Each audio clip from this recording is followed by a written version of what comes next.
Hello, everybody. Welcome once again to Counselor's Couch 101. I'm Jim Stump. If you'd like to communicate with us or ask a question or give your own story, you can leave it in the comments below. If it's long, please email us at counselorscouch101 at mail.com. Counselorscouch101 at mail.com.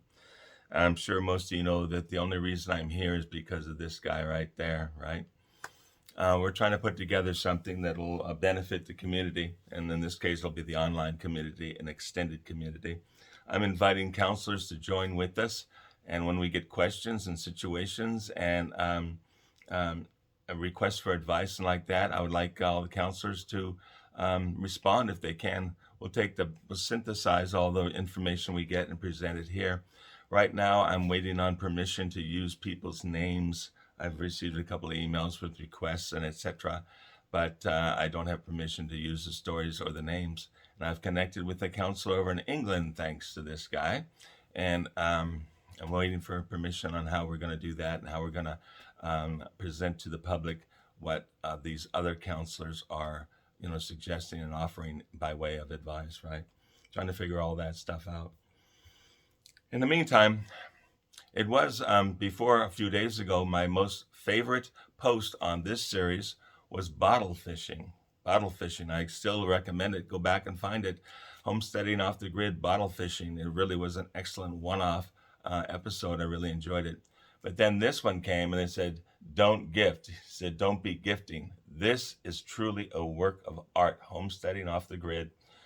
Don't be gifting, because you'll have dire consequences if you do. It's really a masterpiece of filmmaking, really is, by someone who's doing it with a cell phone he bought for a couple of bucks at a Goodwill store. That's how it all started.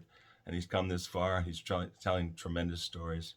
But at any rate, that's why I'm here. He asked me to come on and to start providing information for people who are asking him for advice, and he didn't feel qualified to give that advice. Today I wanted to talk a little bit about apology. Apology can be a very powerful and effective tool. You can use it at any time and any length of time after an event has happened. You really can. You can go back and apologize for things that happened when we were children. I've heard of many cases where that happened. Someone came and said, look, I know we were unkind to you in high school, and now that I've gotten a little bit older and understand some of these things, I wanted to apologize for what we did to you and for you, against you rather. But I was talking to a client a few days ago, and he reminded me of a client I had a long time ago. This is a great story. This client was a really angry guy, right?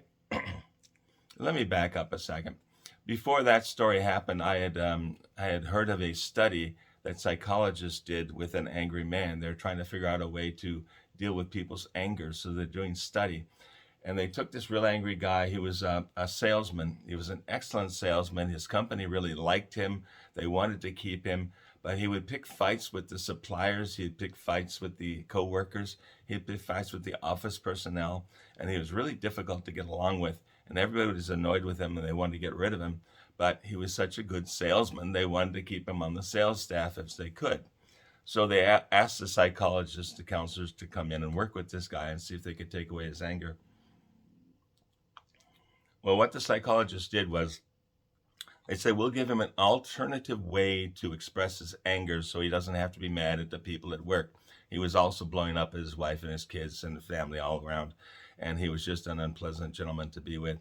But the psychologist said, I'll tell you what, instead of getting angry at work, what I want you to do is I want you to take this buzzer, and this buzzer had like 8 different sounds on it. So you can make the sound of machine gun or a bomb, falling from an airplane and exploding. They could the sound of different kinds of noises. A siren was one of the sounds. Machine gun, a grenade going off, someone cursing, and he could just take this little buzzer thing. And when he was driving on the road and he got mad at somebody, he was supposed to point that at them and press one of the sounds.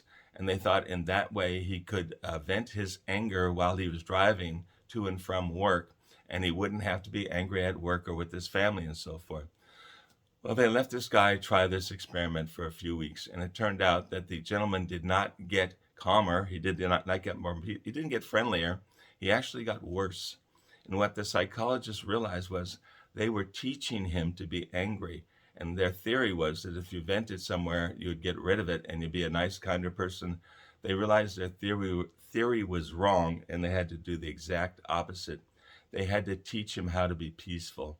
So they changed their approach and they went about teaching him how to calm down and to be calm in life and then be calm in his work situations with his family and so forth. So back to the gentleman I was talking to a few days ago. That gentleman reminded me of a story. It seems there was another angry man. He was fighting with his wife all the time, always finding fault with her, screaming, hollering. And he'd find fault with his job, and he'd find fault with the neighbors, and find fault with everybody. And he was so angry that he even got angry at his car. He had one of the late model vehicles with all the electronics on it. You press a button and the door would open. It would start up from inside your house, things like that. But it wasn't working. When he pushed the button, the door didn't open, the car didn't start, things like that. And he got angry at it. So he went out and he's slapping the door of the car and he's going and kicking the tires and all this, that, and the other thing, right? Really angry guy. Anyway, this guy ended up in my office and we were talking about all these things. And I was remembering the story of the psychologists who were teaching the guy to be calm. And I said, okay, I got to apply this here. But I said, this guy's never going to, be kind to his wife. He's never going to be able to look her in the eye and say he was wrong. He just couldn't do that. He wasn't at that point in his emotional development yet.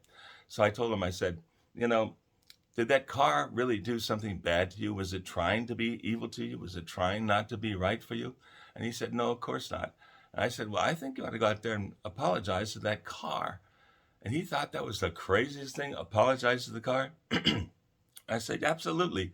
I said, did you hit the car? He said, yeah. I said, did you kick the tires? Yeah. I said, were you mad at the car? Yeah. Was the car responsible?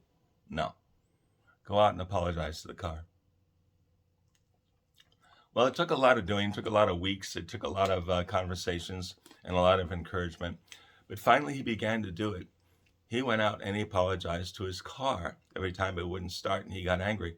And he got to the point where he felt comfortable apologizing to the car because it calmed him down a little bit, and then he could deal with whatever the situation was. He'd get the car started, he'd get the door open and like that, right? So finally convinced him to apologize to his car, and he was getting pretty good at it.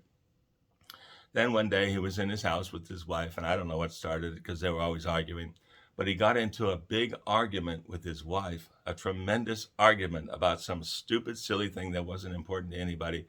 But he just had to be heard. He had to make his way. He had to let the world know how upset he was, right? Well, after arguing for long, vociferous moments, he finally stormed out of the house. And as he was going out the front door and toward the driveway and like that, he saw his car there. And for some reason, he started apologizing to the car. He was apologizing to the car for arguing with his wife back in the house. Well, he did that for a minute or two. Then all of a sudden, it struck him how ridiculous it was that here he was apologizing to a car for an argument that he had with his wife. And he began laughing. He began laughing hysterically. He almost doubled up and fell on the ground holding his stomach. He was laughing so hard he was apologizing to this silly car. He went back in the house laughing his head off, and his wife asked him what had happened. And he told her, he said, look, he said, I was just out there apologizing to the car because of the argument we had. Now, the wife knew the assignment that I had given him, and he was practicing apologizing to his car, so she knew what it was all about. She didn't think it was crazy. But as he kept on describing how much he was apologizing to his car, the wife started laughing too. And the two of them just started bursting out laughing and just made an uproar about how ridiculous it was to apologize to a car. And when they finally calmed down a bit and he was able to catch his breath, he just sort of stopped and he looked over, he says, honey, I'm really sorry. That was all my fault. That moment changed their relationship. In depth and forever. That moment, that one apology. Not only did she feel it, he felt it. The power of apology. So, my advice to all you out there who come in and try to get some ideas on how to be better off in the world, go apologize to your car. It works. It actually does. Apologize to your car. Thanks for coming. I'll talk with you next time.